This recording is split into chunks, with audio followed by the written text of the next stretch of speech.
empezar, bueno, le deben de estarse conectando poco a poco las personas. Yo agradezco muchísimo el que nos acompañe nuevamente en este tercer programa de diálogos por el turismo, la ciudad y el desarrollo sostenible de Puerto Vallarta. Hemos estado abordando diversos temas de interés para todo mundo, con actores relevantes en el modelo de desarrollo de Puerto Vallarta como ciudad.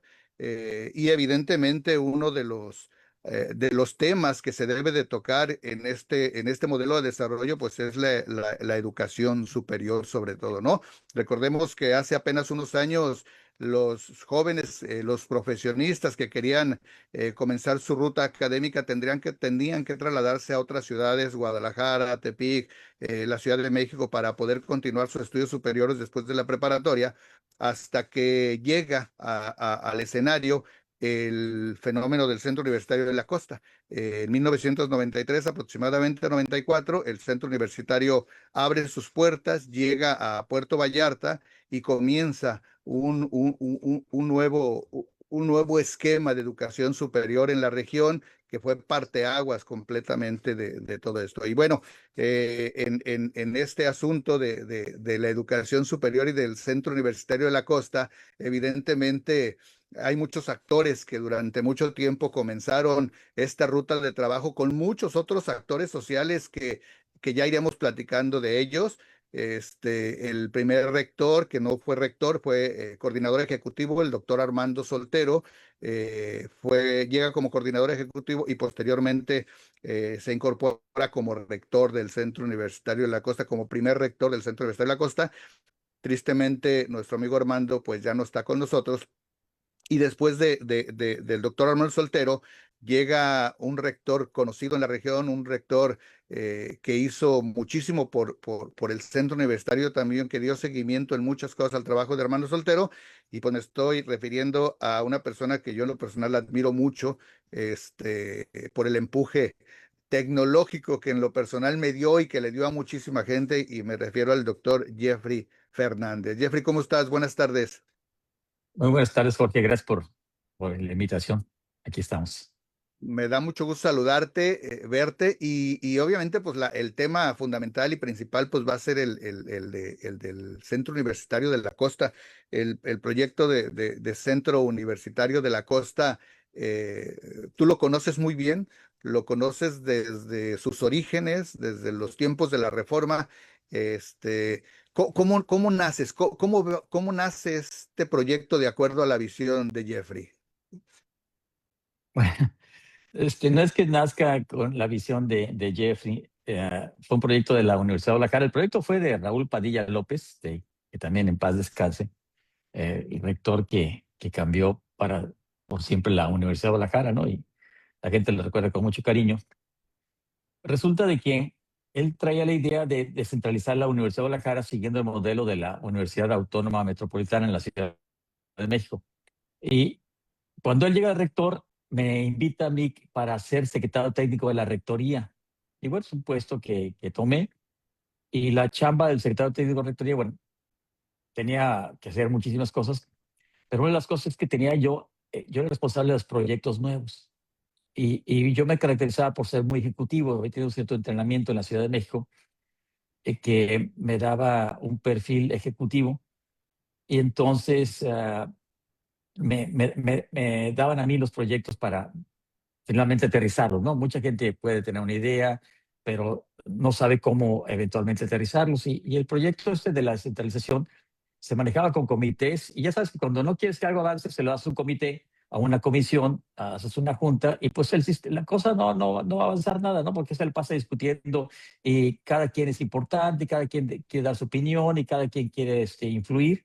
Total de que las cosas no avanzan. Pero finalmente, en un principio sí iba a ser un solo centro universitario.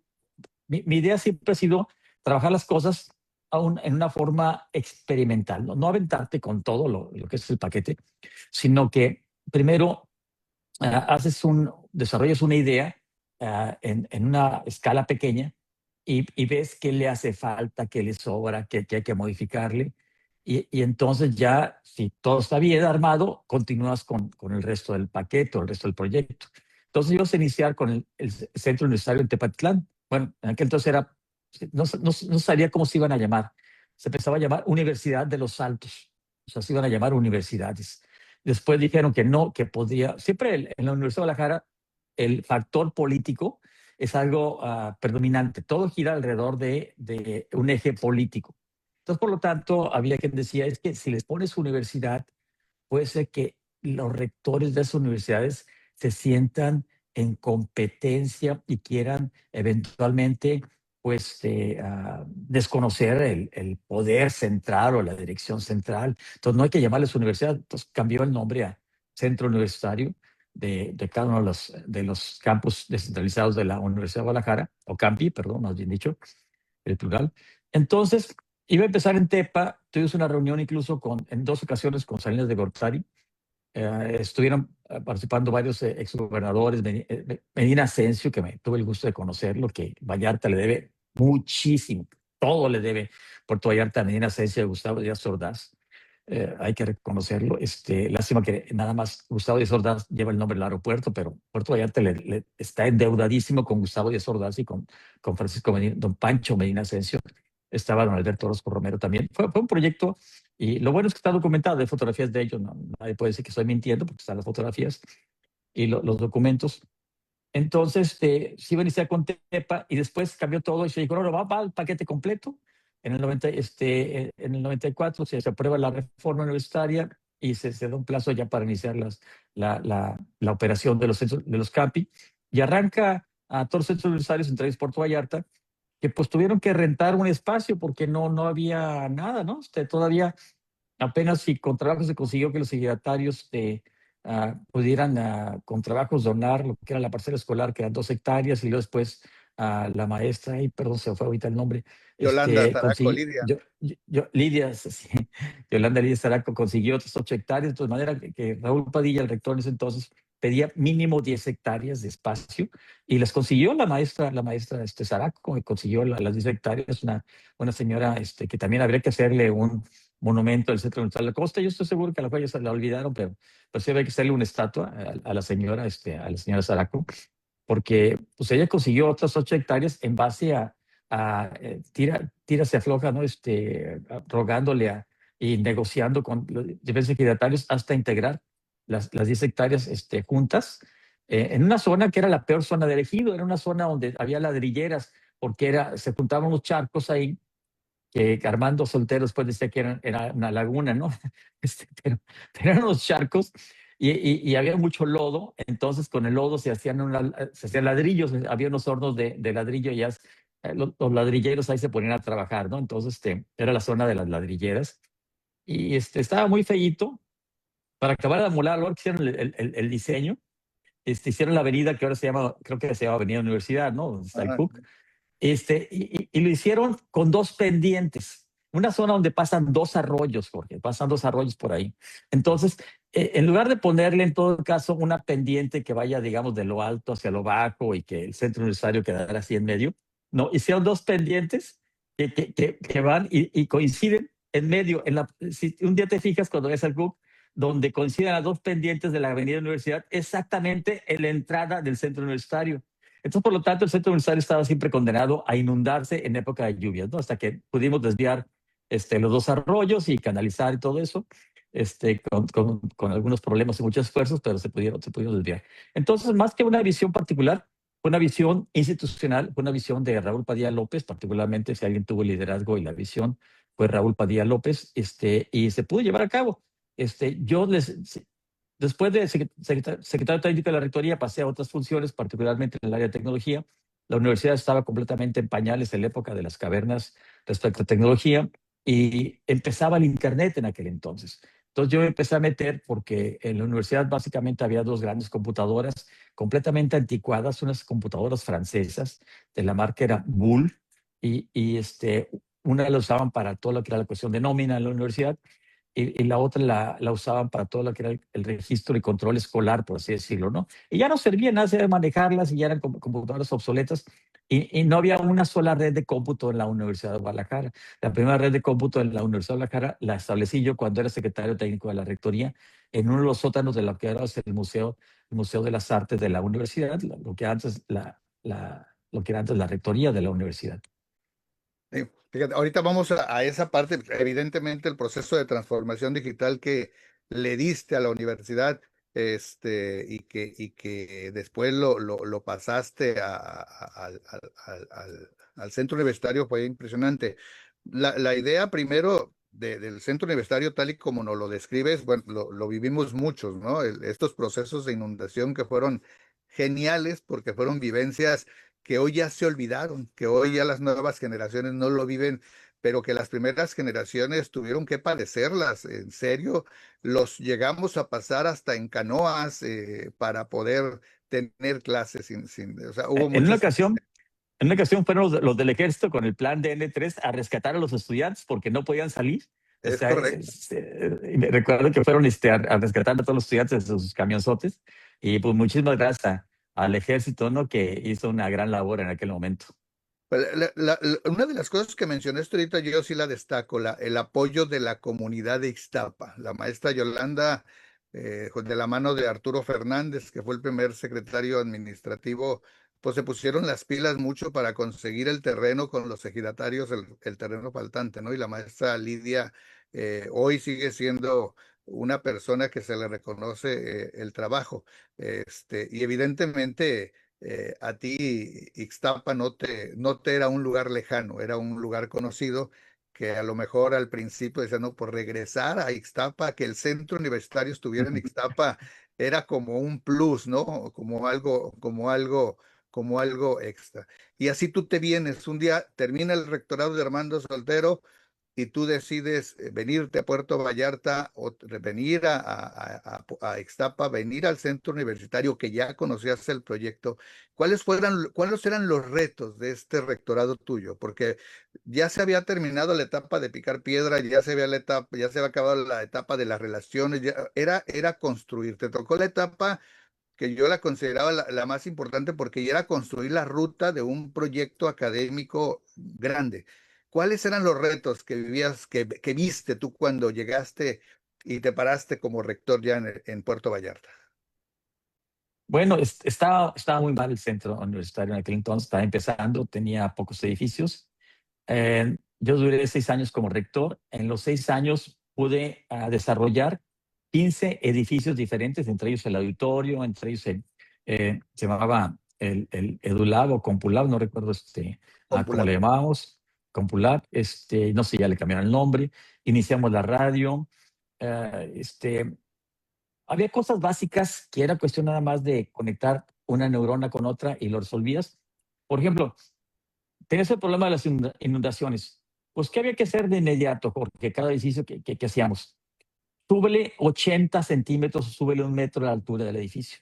Ya con 1 metro arriba, 80 centímetros arriba, ya aunque se inunde todo el centro universitario, el agua no alcanza a rebasar los 80 centímetros. Entonces ya, bueno, ¿cómo le hacíamos eso? Porque se encarecían las obras y no se quería pagar un poco más por ello. No hay problema. Con muchos trabajos, porque tenía en contra a la gente que se encargaba de obras en la Universidad de Guadalajara. En la Universidad de Guadalajara, antes, ahora no sé. Pero si tú destacabas en algo, no faltaba 1, 2, 3, 5, 10 personas que se te echaban encima o que no podías destacar. O sea, tenían que apachurrarte y limitarte, controlarte porque tú destacabas en algo. Y bueno, cosas tan sencillas, Jorge, de que yo les pedí una retroexcavadora y un volteo. Y me cuestionaba, pero ¿para qué pides una retroexcavadora y un volteo? Pues porque necesito mover mucha tierra aquí en el centro. Pues está en breña, pues son tierras de cultivo, lodazales. Necesitamos mover mucho. No tenemos tierra buena para muchas cosas, no muchos proyectos.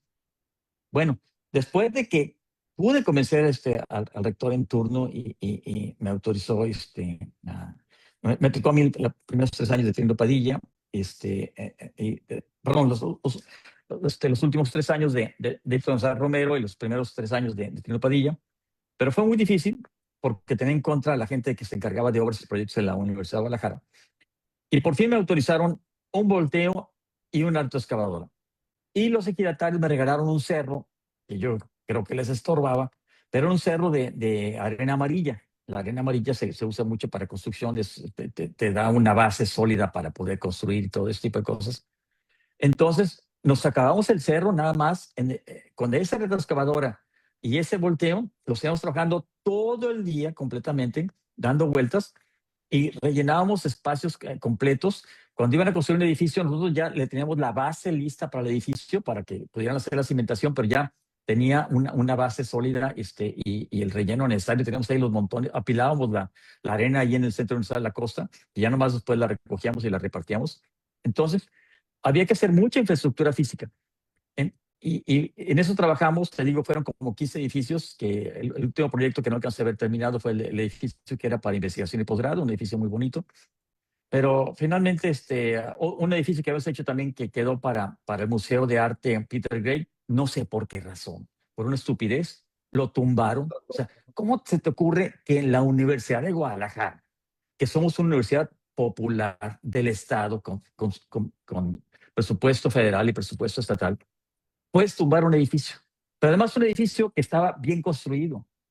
Ah, es que se le metía el agua, tenía muchas goteras. Pues resuelve lo de las goteras, compadre.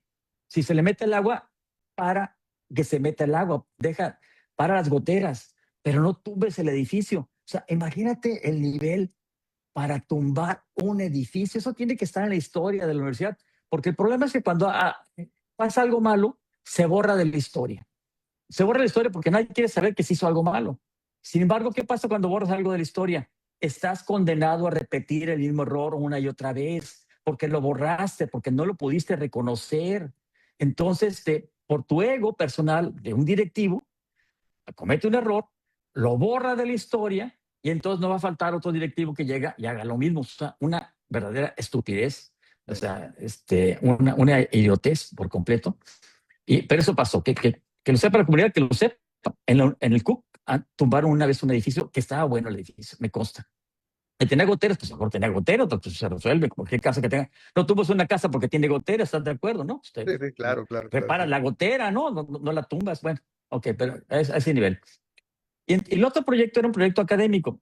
La Universidad de Guadalajara, aun cuando en el discurso todo el tiempo está hablando de innovación, la verdad es que la base, la esencia de la universidad es no cambiar. Si te fijas, bueno, es una institución académica que se basa en tradiciones, se basa en impartir conocimiento, forma profesionistas, actualiza a sus profesores, desarrolla investigación, pero el método en general, todo está pues tal cual existía hace 100 años, pues, ¿no? O sea, no ha cambiado mucho, ¿no? Es la misma filosofía, la misma idea, los mismos principios y valores. Entonces, la innovación no tiene cabida en la Universidad de Guadalajara. ¿No? Es muy difícil que la Universidad de Guadalajara caiga en la innovación, porque además tiene, sobre todo actualmente, antes tenía muchos candados, pero ahora tiene un infinito, un mar, un universo de candados. O sea que si antes era difícil, ahora es casi imposible. Alguna cuestión innovadora es muy difícil, tiene que pasar una N cantidad de filtros. Pero yo los pude librar, porque pues, de alguna manera era rector y siempre estaba muy cercano a los rectores en turno, y los convencía, ¿no? Y si tú convencías al rector, pues ya era más fácil convencer de ahí para abajo a todos los demás. Entonces hicimos una serie de carreras nuevas, ¿no? Por ejemplo, queríamos sacar la carrera de licenciado en comunicación, que era una carrera muy prestigiada en el ITESO, en Guadalajara, y luego también le había sacado un símil, había sacado lo que era la UNIVA, que antes tenía otro nombre. La UNIVA pues, es una universidad eclesiástica. Entonces tenía otro nombre esa carrera, pero no queríamos el licenciado en comunicación para formar reporteros. Queríamos un licenciado que entendiera la teoría de la comunicación, pero que además usara lo que era el signo de los tiempos en aquel momento, que era la tecnología. Era el momento de los CDs multimedia, de que empezaba a cambiar todo este tipo de cosas. Y entonces hicimos una carrera que se llamaba Ingeniero en Comunicación Multimedia. Y tenía una carrera era una carrera donde estaban los principios de la comunicación, al mismo tiempo que tenías todas las bases del desarrollo tecnológico para usar la comunicación con las tecnologías que estaban imperando en ese momento. O sea, no te ibas a quedar solamente en el aspecto teórico, ibas a tener las herramientas para poder realmente implementar una comunicación efectiva a través de los medios digitales. Actualmente, por ejemplo, eso del Zoom no existía todavía en aquel entonces. O sea, como existe actualmente, existía la videoconferencia, pero no a nivel de eficiencia y facilidad como lo estamos haciendo tú y yo en este momento. Pero la carrera te daba las herramientas para poder desarrollar todo lo que tú quisieras en ese sentido. Hicimos una carrera en telemática, ingeniero en telemática, que tomamos el plan de estudios de la Universidad de Colima, que era una carrera muy prestigiosa de la Universidad de Colima. Le agregamos el currículo en los primeros años de un programa que había diseñado la compañía Cisco Networking System, Cisco Networking System, que era la compañía líder en el asunto de ruteo o administración de Internet, por así decirlo, los aparatos que administran todas las comunicaciones y para dónde se va cada comunicación de TCP/IP, los paquetes de Internet, ¿no? Que van para Estados Unidos, van para Europa, van aquí con tu vecino al otro lado. Esos aparatos son los que controlan, digamos, la policía de tráfico. Entonces, tomamos ese programa de Cisco y lo metimos a la currícula de ingeniero en telemática, de manera que los egresados de esa carrera ya tenían chamba asegurada, no aquí en Vallarta, porque en Vallarta no había mucha industria, sino si iban a Pemex, a Tabasco, si iban a la Ciudad de México, si iban a Monterrey. O sea, los egresados de esa carrera ya tenían chamba asegurada antes de salir. Y entonces, no solamente trabajamos en la parte de infraestructura, trabajamos en la parte de cambiar el modelo académico hasta donde se pudo, porque si tú quieres cambiar algo, te vas a encontrar con un montón de trabas. Y a mí siempre me ha gustado cambiar las cosas, entonces era problema tras problema, tras problema, tras problema, ¿no? Y así pudimos avanzar. Tuvimos muchos problemas porque particularmente trae una visión de trabajo muy eficiente, de alta eficiencia. Y la gente aquí en Vallarta no está acostumbrado a un modelo de trabajo así. Aquí en Vallarta la vida es así, dicen los gringos, easy going, ¿no? O sea, suavecito, o sea, tranquilo. Si no te esfuerces mucho porque de todos modos las cosas van a suceder, ¿no? Si alguien aquí en Vallarta no trabaja, pues no se muere de hambre, hombre. Vas y tomas la fruta de un árbol, vas a una casa, pides algo de comer, te lo van a regalar. O sea, cualquier persona puede sobrevivir con el mínimo esfuerzo. Entonces, la cultura del trabajo de Vallarta es completamente opuesta a la cultura de trabajo, por ejemplo, en Monterrey, a la cultura de trabajo en un sector de la Ciudad de México, a la cultura de trabajo en un sector de Guadalajara, es completamente opuesta. Y a mí me costó mucho trabajo pues poder llevar a cabo mis ideas y mis proyectos con el recurso humano aquí de Vallarta y incluso con la comunidad de estudiantes de Vallarta. Cuando al principio empezamos a hacer cositas, tenemos el proyecto el primer proyecto que hicimos fue el del kiosco del Cook, el kiosquito que está a la entrada. Todo el mundo lo ve y ahí se toma la foto y cuando hay grabación ahí va. El kiosco es como un lugar nos vemos en el kiosco, ¿no? Es el lugar así como simbólico o icónico del Cook. Fue el primer proyecto. No recuerdo cuánto costó. Yo creo que había costado unos 120,000 pesos de aquel entonces, ¿no? Y fue muy difícil hacerlo porque hubo un movimiento estudiantil que se oponía a que hiciéramos el kiosco. Y yo decía, bueno, pero ¿en qué les afecta que hagamos un kiosco? O sea, no, en la universidad no nada más son los edificios de salones de clase y el estacionamiento y párale de contar, era lo único que había. Salón de clase, estacionamiento y ya. Y porque incluso la rectoría, las oficinas del Centro Universitario de la Costa estaban en salones de clase. A Armando Soltero le gustaba mucho presumir ¿cómo se dice? De ser una persona modesta en el gasto. No.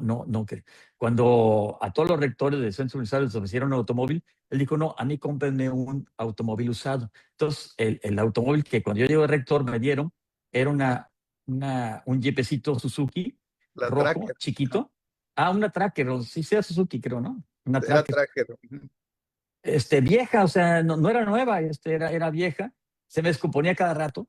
Y luego cuando pedí otro automóvil me dijeron, no, es que es el que ha asignado al Centro Universal de la Costa. Oye, pues que no jala, man. Y entonces hay una anécdota que no le he platicado. Cuando yo estaba en Guadalajara, estaba a cargo del área de computación y tenemos muchos convenios con empresas porque les damos servicios de Internet a las empresas y desarrollamos sistemas multimedia. Entonces hicimos un convenio con una empresa que se llama Tutopele de Guadalajara, que hace muebles muy finos de piel. Y entonces nos pagaron en especie, o sea, no nos dieron la parte en dinero y otra parte en muebles de piel. y le mandé yo a Armando Soltero a regalar un mueble de sala, porque pues, era mobiliario de la Universidad de Guadalajara y se lo mandé a regalar para que. Entonces a él le dio pena que tener ese mueble de sala de piel que era muy elegante y lo mandó a la sala de maestros. De la Sí. sala de profesores del Cook tenía una sala de piel de lujo. Cuando yo me di cuenta, dije, no puede ser, hombre. A los maestros les hubiéramos dado otra cosa más sencilla y más práctica que en lugar de la sala esta de piel. Pero bueno, era la personalidad de Armando Soltero, ¿no? De que era muy modesto. Y entonces ese tipo de cosas ocurrían, ¿no? Es una anécdota Sí. interesante. Y yo le reclamaba, oye, pues ya ni la muelas, ¿no? Si está bien, no te mando te No, no, no. mando una de, te mando una de mimbre, ¿no? Sí, sí, Te claro, mando claro. una tejida, ¿no? De plástico. Total de que así fue como se fue construyendo el centro universitario de la costa poco a poco. Hubo varias cosas que llevan mi firma, pero nadie sabe. Por ejemplo, hay una cosa que yo llamaba la pirámide de palmeras. Enfrente del auditorio hay un conjunto de cuadros con unas palmeras y yo lo visualicé como un área donde la gente se podía tomar la foto, podía descansar ahí a la sombrita y todo eso. Y ha resultado como un detalle padre, ¿no? Porque la Universidad de Guadalajara en general todos los campis son muy áridos, muy secos, muy simplistas. Entonces, mi idea era que tenía que haber algo en el centro de la costa que llamara la atención y que fuera agradable para la comunidad, pues, ¿no? Estar ahí. Y así es como estuvimos haciendo muchas cositas. Pero incluso, te voy a decir otra anécdota que pasó. Cuando se llegó el año 2001, este, Toño Ponce Rojo, que es el secretario académico, que ahora es rector del Centro Universitario de los Altos en sede de Tepatitlán, un saludo a mi amigo Toño Ponce. Resulta que me dijo, oye, pues ya viene el año 2001, ¿qué vamos a hacer? Hay que festejar lo de la película icónica de Stanley Kubrick con guión de Asimov, ¿no? Isaac Asimov, que el mejor escritor de ciencia ficción. Hay que hacer algo, sí, ¿cómo no? ¿Qué hacemos? Pues hay que hacer una cosa sencilla que no cuesta mucho dinero. Vamos a hacer un monolito, un rectángulo de piedra y lo ponemos en una parte y ese va a ser el homenaje a que llegamos al año 2001 aquí en el Centro Comercial La Costa. Bueno, ya años después de una vuelta ya no estaba. Oye, ¿qué pasó con eso? Lo tumbaron. ¿Y por qué lo tumbaron? ¿Saben? No Eh, puede ser. sí, es No claro, puede. es claro que esas cosas pasan porque la gente no sabía lo que significaban. Así como la pirámide de Palmera, la gente no Pues sabe. cualquiera que haya visto la película 2001, Sí, sí, sí, sí, sí. exacto. Entonces, lo que no se ha tirado nos tocó también poner el busto de don Guadalupe Zundo Hernández, que fue pues, básicamente la persona que dio lugar a la Universidad de Guadalajara moderna en el 25. Entonces, nos regaló a la familia un busto, lo pusimos con su pedestal y todo eso. Bendito Dios, todavía sigue ahí. Bendito Dios. Ahí, no lo han tumbado, no lo han quitado, gracias a Dios. Espero que no lo quiten. Le voy a pedir a mi amiga Maristel que no lo vayan a quitar, por favor, nada de eso. Porque porque es algo importante, ¿no? Y don Guadalupe, pues fue gracias a él es que tenemos la Universidad de Guadalajara que conocemos al día de hoy, ¿no? Sí, claro. Estos procesos de transformación pues se van a dar o se van a ir dando etapa por etapa. Pero sin embargo, la transformación digital que tú impulsaste y empujaste, pues se dio también no nada más en el centro universitario, es decir, no quedó solo para los muros del centro universitario, sino que transminó a toda la ciudad. O sea, empezó un crecimiento y una dinámica tecnológica a partir de ello. Porque a lo mejor mucha gente ya lo ve muy lejos, pero cuando nosotros llegamos en el 93 a Puerto Vallarta a abrir el centro universitario, me tocó conocer Ixtapa por la maestra Yolanda, Arturo y estas personas. Y recuerdas que la familia de Arturo Fernández, del Liceo Arturo, tenían la central telefónica todavía. O sea, mientras nosotros ya llegábamos en un asunto de celulares y cosas así, el tema acá era otro. Entonces hay un proceso que cambia completamente y es este proceso de transformación digital que yo me voy poquito más para atrás. Empujaste desde que hicimos el evento de Vicente Fernández, que se hicieron los primeros dos laboratorios de cómputo en el centro universitario, ahí por Libramiento, y que sirvió para todo mundo. Iban reporteros a escribir sus columnas, iba la gente a hacer tareas, o sea, tuvo una dinámica social bastante interesante. Esa transformación fue bastante grande, pero tú te visualizabas cambiar Sencar, que era todo un modelo tecnológico, a llegar al centro universitario en donde pues teníamos todavía computadoras de esas grandototas de monitor. ¿Sí te visualizabas? ¿Sí sabías el reto que significaba cambiar todo eso por empezar algo nuevo? No me imaginaba que iba a ser tan difícil y te voy a explicar por qué. Yo llegué a cambiar una cultura, y son ejemplos reales, ¿no? Según de los viejos compañeros que está viendo, no podrá dejar mentir. Llego y en los baños había toallas de tela y yo me asomaba a los baños porque pues, yo recorría todo el centro universitario, me asomaba a los baños y veía las toallas mugrosas tirando el agua. Decía, oye, ¿qué pasa? ¿Por qué? ¿Por qué está esa toalla? Este, ah, Número uno, pues está mugrosa, hay que cambiarla. No es que la cambiaron en la mañana y se cambia 2 veces al día. Ah, caray, pero como una toalla para X número, no recuerdo el número de estudiantes que había en en el centro universitario. No, pues sí, es una toalla en la mañana, otra toalla en la tarde. Caray. ¿Y por qué no ponen papel? No, es que se lo roban, que se lo roban el papel. Bueno, oye, y en los baños que no vi que haya. No, es que dejamos un rollo a tal hora y ya dura 20 minutos y desaparece. ¿Y por qué no vuelven a poner otro? Se lo roban. Caray. Y luego iba a los laboratorios y había una televisión, digo, iba a los salones de clase y había una televisión, una televisión y había una videograbadora. O más bien estaba la caja para la videograbadora, ya va a estar la tele, ¿no? Oye, ¿y por qué esta tele no tiene la videograbadora? Es que se roban las videograbadoras. Ah, caray. Y, oye, ¿y los mouse? No, los mouse no sirven. ¿Por qué no sirven? No tienen la bolita del mouse. Los mouse de antes tenían una bolita, entonces movías el mouse y se movía la bolita y es como se señalaba. ¿Por qué no tienen la bolita los mouse? Para que funcionen. Es que se roban la bolita. Ay, qué caray. Pues a ver, pónganle las bolitas a todos los mouse. Manden comprar esos rollos grandotes que van en los baños para el papel del baño. Manden comprar rollo para secarse las manos. Ya aparecen todas las teles, ya estaban obsoletas, quiten esas teles de una vez, ya hay que quitar esas televisiones. Y es que se las van a robar, que se las roben. Se van a robar los bolitos de los mouse, cada vez que se roban una bolita de mouse, compramos otro mouse. Pues se van a robar el papel, compramos más papel. Mira, en una semana, la gente sí, se puso el papel, se pusieron los mouse, y sí, en una semana, oye, que miren, ya ve, le decíamos, rector, le decíamos que se iban a robar las cosas, ya se robaron esto, pongan más.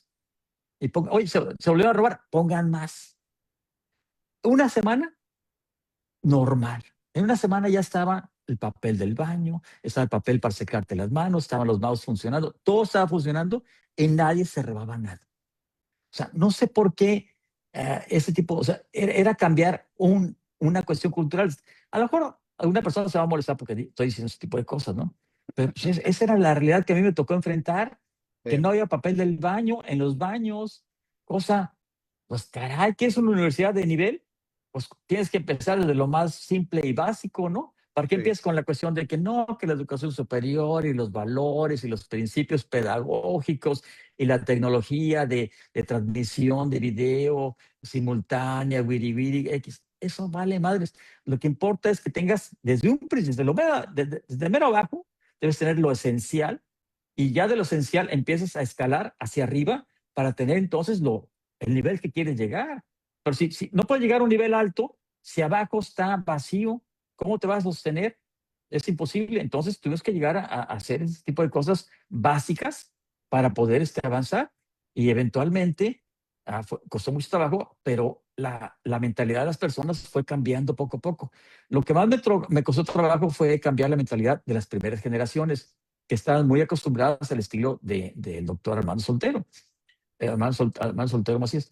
Entonces, me costó mucho trabajo, pero eventualmente esas generaciones salieron.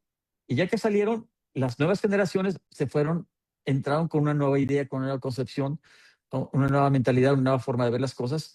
y ellos se adaptaron más fácilmente a todo este tipo de cambios. La verdad, quiero señalarlo, las primeras generaciones sí, incluso me veían como una especie como de recelo, no sé, odio, ¿verdad?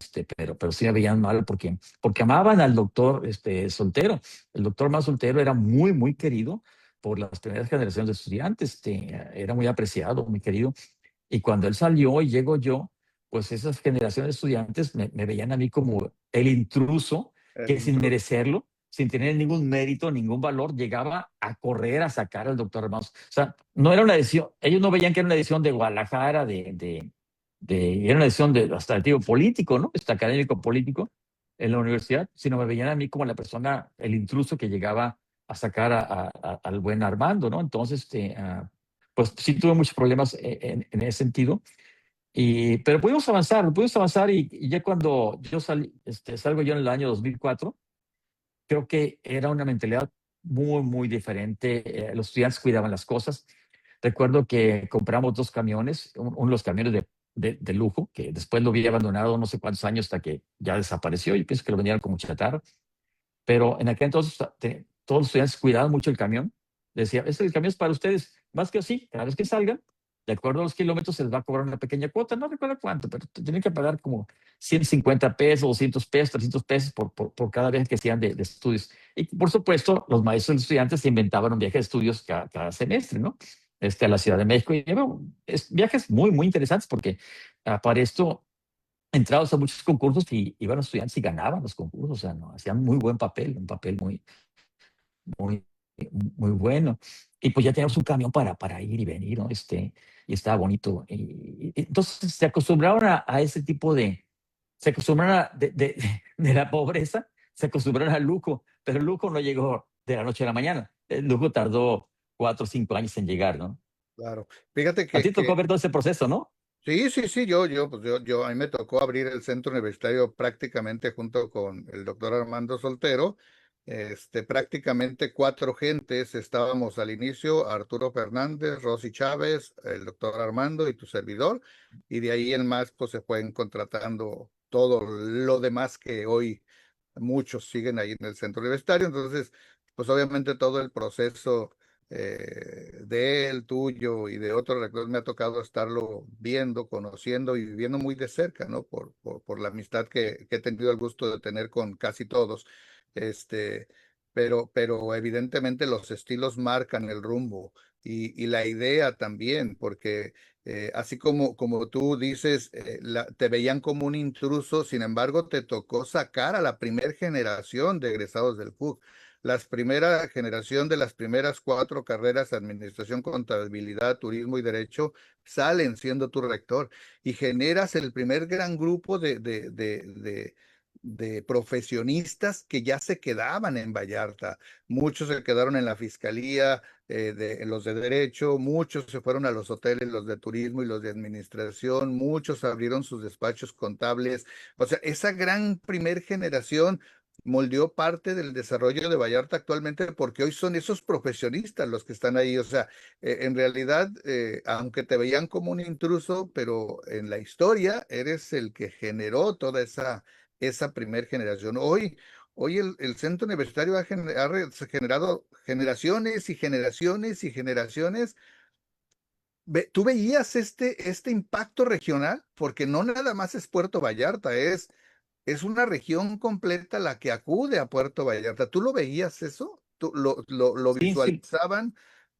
Porque yo recuerdo que la primera vez que el licenciado Padilla se paró donde es el predio del Cook, que hizo su frase de aquí huele a una universidad, y nos platicaba que él esperaba que fuera una universidad para toda la región. Pues de pronto uno lo dice, pues quién sabe, pero hoy así es. ¿Y tú lo visualizabas también así? sí, sí, sí. De hecho, definitivamente el impacto era regional, pero grueso. Tenemos estudiantes de Tomatlán, tenemos estudiantes de Mascota, o sea, estudiantes que les quedaba igual ir a Guadalajara que ir a Vallarta, se venían a Vallarta. Estudiantes de Mascota, de toda la zona. Mucha gente de Nayarit, por supuesto, hasta la fecha viene mucha gente de Nayarit. Déjame contarte otra historia, otra anécdota interesante, ¿no? Cuando tenía apenas como un año o 2 años, ¿no? Y yo veía que un porcentaje muy importante de estudiantes eran de Bahía Banderas, Bahía Banderas Nayarit, ¿no? Y me tocó ir con el presidente municipal de aquel entonces, no, se me olvida el nombre, era un Paniagua no era Paniagua, era o un Jaime bigotón, Cueva. no era Jaime Cuevas, era un bigotoncito, delgado, flaquito, este, o tal de que le hablé para decirle, oye, pues quiero hablar con usted, sí, cómo no. Por fin me dice, véngase tal día a tal hora. Pues ya llego yo muy preparado para la reunión.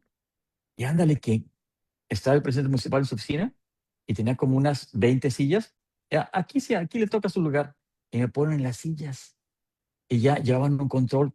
Entonces me tuve que chutarle como 2 horas hasta que me tocó el turno de que me atendiera o sea, digo, Audiencia pública. o sea, por el amor, o sea, yo como rector, que como quiera que sea, no es que me las dé de importante ni nada de eso, pero pues el directivo era el responsable de una universidad cercana, una institución respetable, y pues por lo menos tienes que tener cierto tipo no sé, ¿no? Cortesía. Y no, me dio audiencia junto con el pueblo, pues, ¿no? Lo cual está bien, pues, unos del pueblo, ¿no? Y hay que respetar. Pero yo iba a tratar un asunto personal, total, que lo tuve que tratar ahí en público, ¿no? El asunto. Y el asunto que yo trataba es explicarle, mire, aproximadamente no recuerdo si un 25 o 30% de los estudiantes son de Nayarit, son de su municipio, Bahía Banderas. Y mire, vienen aquí de Bucerías, de San Vicente, del Valle, San José, vienen incluso desde San Pancho, venían algunas personas, no sé, lejos, ¿no? O sea, no era fácil, no era fácil llegar. Y tiene que levantarse muy, muy temprano en la madrugada para poder llegar. Y luego el problema, el viacrucis del regreso a Nayarit, era complicado para esos estudiantes. Entonces yo le decía, ¿por qué no el ayuntamiento, a lo mejor consigue apoyos, pone un camión que haga un recorrido por las principales Comunidades. lugares, poblaciones, comunidades de Bahía Bandera de Nayarit, y recoge estudiantes y los lleva y luego los regresa? Ese modelo, por cierto, está funcionando actualmente, me sorprendió mucho verlo. No sé cuántos años tenga funcionando, tiene muchos años, en Tepatitlán. En Tepatitlán llegan de todos los pueblos, de Arandas, no sé, Teocaltiche, qué sé yo, de todas las zonas de por ahí, llegan camiones con estudiantes y no se lo esperan, se regresan o van por ellos, X, ¿no?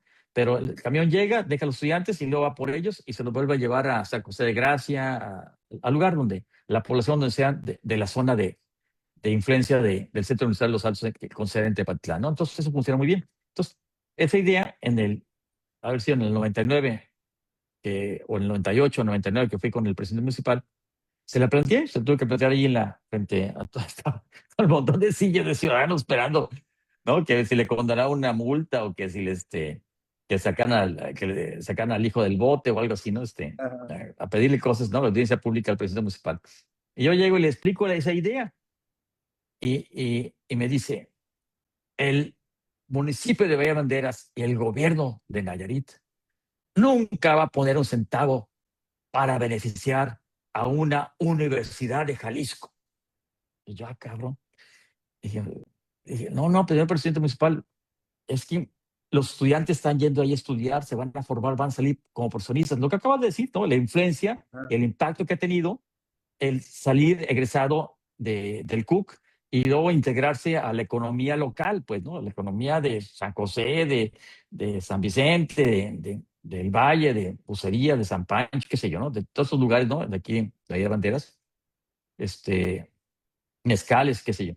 O sea, el impacto que tiene el que un profesionista se integre local, de una familia local, y empieza a producir y se incorpora a la cadena económica. Le dije, no, señor presidente, a lo mejor no me está entendiendo, es que la universidad no le está pidiendo nada.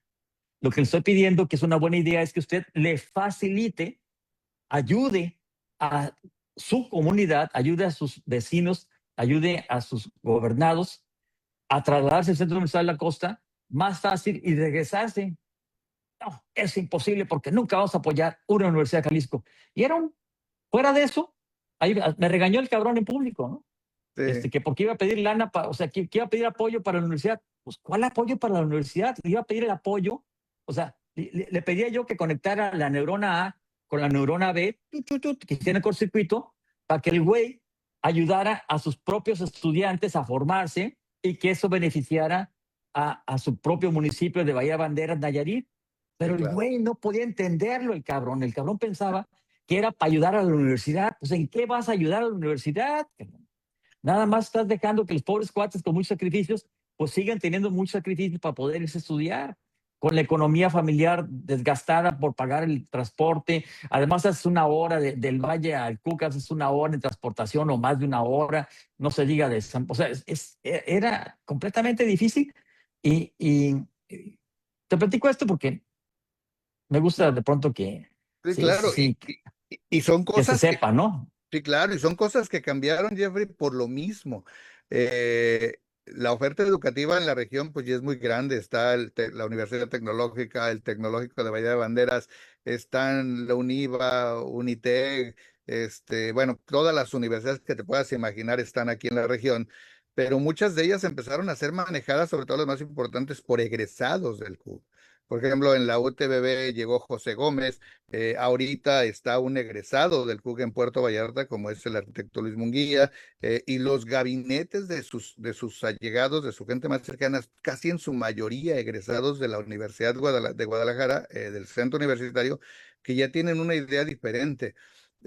A lo mejor en ese tiempo, no en ese tiempo, te voy a decir que políticamente todavía los alcaldes de Bahía no quieren incorporar recurso humano de Puerto Vallarta. O sea, aunque se hayan formado en Puerto Vallarta, pero ellos dicen, no, si vives en Puerto Vallarta no puedes trabajar en Bahía de Banderas. Es una lógica que han tenido siempre allá.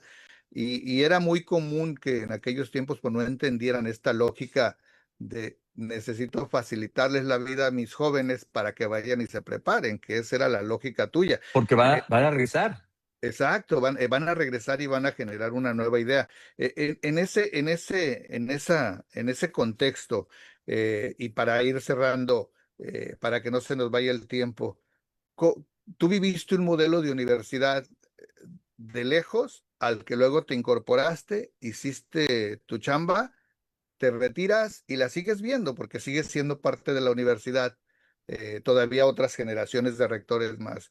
¿Cómo lo ves? ¿Cómo lo ves ahorita, en este tiempo en el que han cambiado las generaciones de jóvenes, en que han cambiado las circunstancias políticas, en que han cambiado, que ya el CUC ya no es único, sino que hay una demanda, un mercado más grande, o sea, ya no nada más puedo ir al CUC, sino puedo irme a otra universidad?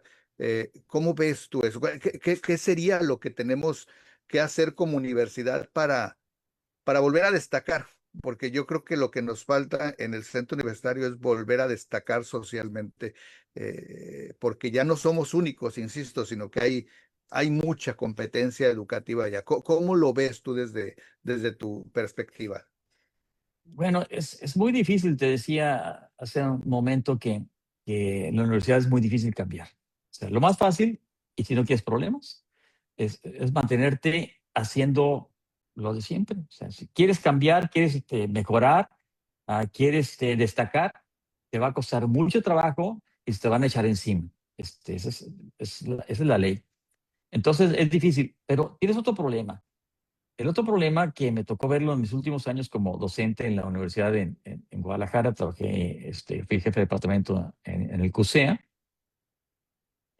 Resulta de que yo veía que semestre a semestre los muchachos llegaban muy mal preparados, pero no solamente mal preparados, sino sin ganas de estudiar, sin ganas de aprender. Y según lo que he platicado con mis amigos docentes, eso continúa y quizás todavía es peor o más grave. ¿A qué se debe esta situación?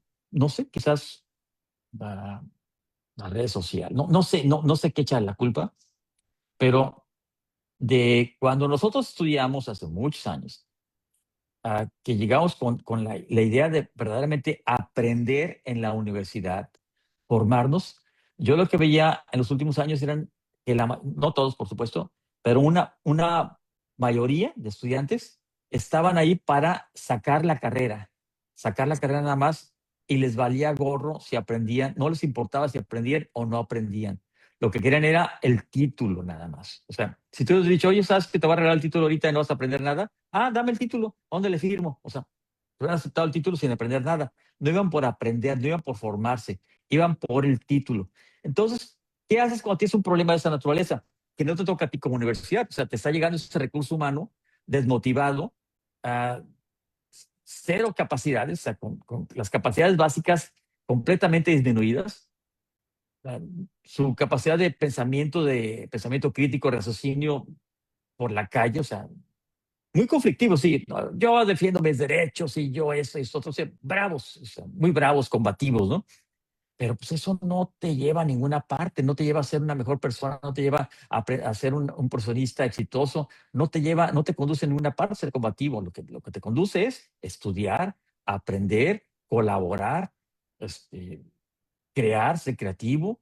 O sea, ese tipo de cosas es lo que te va a formar.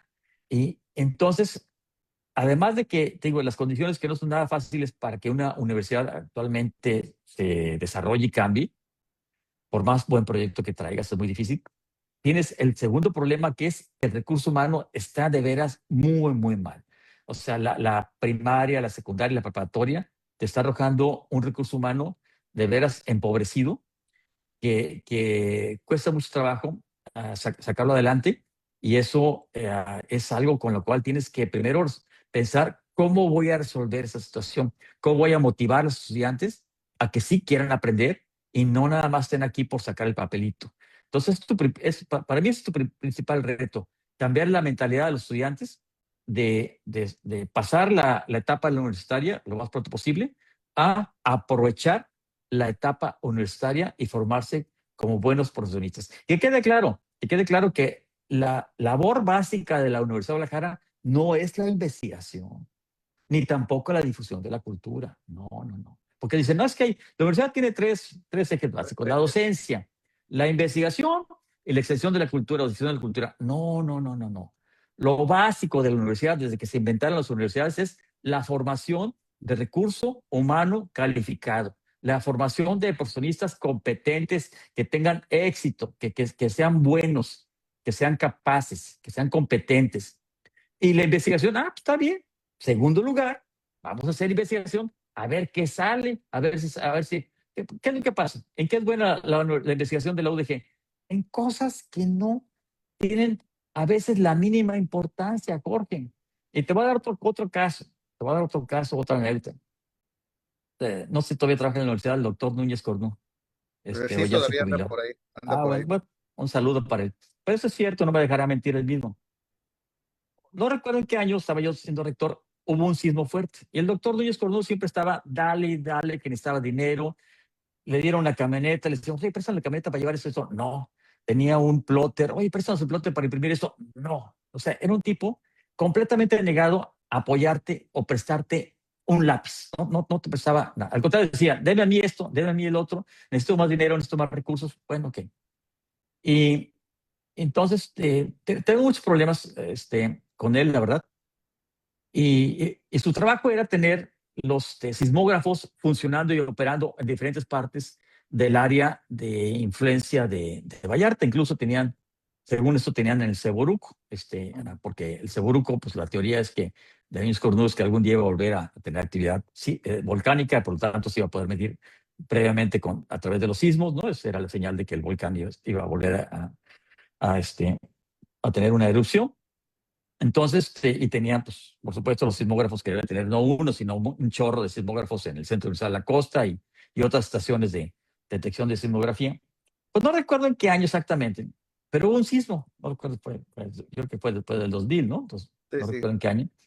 Hubo un sismo y se dejan venir inmediatamente hablan por teléfono, sabiendo los reporteros que había un área de ciencia de la Tierra en el centro de la costa. Se dejan venir los reporteros y necesitamos información de qué magnitud fue el sismo, cuál fue el epicentro del sismo y qué tipo de sismo fue, trepidatorio, oscilatorio, X, Y, Z. No, explíquenos, por favor. Bueno, no podía localizar a Núñez Cordón. Cuando por fin lo localizo, le digo, oye, Núñez Cordón, necesito que me pase información rápido. Llegó nuestro momento esperado, lo que siempre hemos esperado, el momento en el cual la comunidad se nos acerca para que nos pida a nosotros como universidad información relevante. Y tú eres investigador, no sé qué categoría, y vienes de la UNAM y todo ese tipo de cosas. Ahora sí llegó el momento estelar, el momento, la inauguración del Campeonato Mundial en el 2026 en el Azteca. Llegó ese momento, ¿no? Sí. Se van a parar todas las actividades para hacer la inauguración, ¿no? Llegó el momento estelar. Dame la información. Me dice, rector, es que estaban apagados los osciloscopios, los sismógrafos estaban apagados, los sismógrafos. ¿Cómo que estaban apagados? Estaban apagados los sismógrafos. No puede ser. No, no tenemos nada, no tenemos nada. Total de que hubo necesidad de contactar o obtener los datos del centro sismográfico, no sé, de sismo nacional, no sé cómo se llama, sismográfico. Sí. Hubo necesidad de recoger los datos de otros lugares a través de Internet para poder informar a la comunidad, que de antemano la comunidad ya sabía esos datos porque también tenía acceso a Internet, ¿no? Estamos hablando, digo, del año 2000, 2001, no recuerdo en qué año fue el sismo ese. Y fue cuando me di cuenta de que lo que te acabo de decir, que la investigación es secundaria, porque incluso cuando se hace investigación, se hace mal. Y pues eso, hazme el favor, no puedes cuidar la docencia, que es ahora sí la esencia, la razón de ser de la universidad, no puedes cuidar eso por la investigación. Entonces, y más, por ejemplo, oye, que estoy investigando ciencias sociales, pues qué padre, ¿y qué estás investigando? No, pues la influencia de tal cosa en las comunidades de tal tipo y tal tipo en base a tal relación y no sé cuántos, y su influencia en el movimiento de los obreros de tal año. Ujú. ¿Y eso para qué va a servir? Pues, ¿cómo que para qué va a servir? Pues para tener conocimiento. Pero ¿cómo lo puedo aplicar? No, bueno, pues no es que lo puedes aplicar, nada más es tener conocimiento para que tengas el conocimiento. Y es muy diferente esta visión a la visión personal que yo tengo. O sea, si vas a hacer Sí, claro. investigación, pues haz una investigación de algo que funcione, que le puedas aplicar y que tenga un valor, de una utilidad social, ¿no? Realmente, ¿no? Y desde ahí ya tenemos problemas y, y quiero enfatizar eso, que lo primero que hay que hacer, sobre todo en una pequeña universidad con recursos limitados, es enfócate en lo primero que debe ser, que es formar los mejores profesionistas. Sí. A ver, y una última pregunta, estimado Jeffrey, porque evidentemente la guardé para el final porque a mí me interesa muchísimo tu opinión sobre un tema muy de moda. Nos tocó, y digo nos tocó porque yo comencé también mi carrera académica allá en los 80 estudiando sistemas de información, la primera generación que nos tocaba trabajar incluso con tarjetas perforadas y cosas así raras que hoy la gente difícilmente las visualiza. Y tú eres parte de esa gran generación de la universidad que conformó toda esta idea tecnológica, de donde teníamos que esperar a que el módem pitara 3, 4, 5 veces para tener una conexión, de donde usábamos las cosas más rudimentarias y sacábamos, lo usábamos en favor. Tú eres de la generación Encarta, eres de la generación de cosas que nos servían como herramientas. Hoy los jóvenes se dedican a sacarlo todo por la famosa inteligencia artificial. Hoy agarran la inteligencia artificial y prácticamente les hacen literalmente la tarea, el escrito, la revisión. ¿Hasta dónde estas dos generaciones de tecnólogos somos diferentes? Yo les digo que la gran diferencia es que nosotros sabíamos de computación y hoy son solo usuarios de computadoras y de aparatos inteligentes. ¿Tú cómo ves? Porque te tocó, obviamente, tú ahorita aún manejas tecnología a una escala grande, pero ¿cómo ves esta incorporación de la IA ya a un modelo educativo? ¿Qué tan bueno, qué tan perjudicial es? Porque es un tema que no puedo dejar de tocar contigo. ¿Cómo lo ves tú? Bueno, la inteligencia artificial no solamente es que se haya incorporado un modelo educativo, o sea, la universidad pues, lo ha incorporado, se firmó un acuerdo con Google para que todos los estudiantes tienen su cuenta de correo electrónico con Gmail, aunque diga UDG, y también Google les da acceso a Gemini, que es el sistema del modelo de inteligencia artificial de Google. Entonces tienes acceso como si estuvieras pagando, pues, pero si eres profesor o trabajador o estudiante de la Universidad de la es completamente gratis. Y te digo, no solamente es el modelo gratuito, es el modelo que se tiene que pagar por él, pero lo está pagando la universidad por esa licencia. A mí me parece muy bueno que mientras más pronto se meta todo el mundo a la inteligencia artificial, es mejor. Cuando viene un cambio tecnológico, lo mejor es rápidamente, lo más pronto posible, incorporarse al cambio tecnológico. Si te resistes, te opones al cambio tecnológico, el cambio tecnológico es como una ola que estás en el mar y no quieres surfear las olas, no te quieres echar el clavado para que no te arrastre la ola, estás tranquilo, dices, a mí no va a pasar nada, y llega la ola, te atrapa, te da una revolcada y te andas ahogando. Entonces es lo que va a pasar cuando la gente se oponga a la inteligencia artificial. Así como llegó Internet y mucha gente se oponía, llegó la telefonía, llegó la fotografía digital. Yo tenía un amigo que decía, nunca, nunca, juro que nunca va a usar un teléfono para tomar una fotografía, porque él era fotógrafo profesional, José Hernández Clermont, el fotógrafo más reconocido de Jalisco, que en paz descanse, y él juraba que nunca iba a usar. Y al final terminó, para cuando no tenía otra opción, pues agarrando el teléfono y tomando fotografías digitales con el teléfono, y su cámara era digital. No hubo otra, porque dejaron de venderse las cámaras analógicas, o sea, no hubo forma de que te restieras. Y tú dices, yo nunca voy a usar un teléfono digital, pues es imposible, porque ya no existen los teléfonos analógicos. Entonces va a pasar lo mismo con la inteligencia artificial, o sea, es un cambio que va a impactar o está impactando en todos los niveles, economía, política, en todos los niveles. Los que pronto se adapten a ese cambio y lo sepan aprovechar van a tener mayores ventajas que aquellos que se resistieron y estuvieron de manera opositora al cambio, se opusieron al cambio. Esas personas son las que van a sufrir eventualmente a la larga más. Entonces, la cuestión no es si hace daño o está mal la inteligencia artificial. La universidad debe cuidar o cualquier institución educativa debe cuidar que la inteligencia artificial no supla otro tipo de el desarrollo, otro tipo de las habilidades que tú necesitas del estudiante. Y es muy sencillo, si alguien te hace la tarea con inteligencia artificial, que como tú dices, la mayoría lo hace, para sacar su calificación, bueno, tú como maestro, cuando ves que el trabajo está muy bien hecho, pues automáticamente entra la sospecha.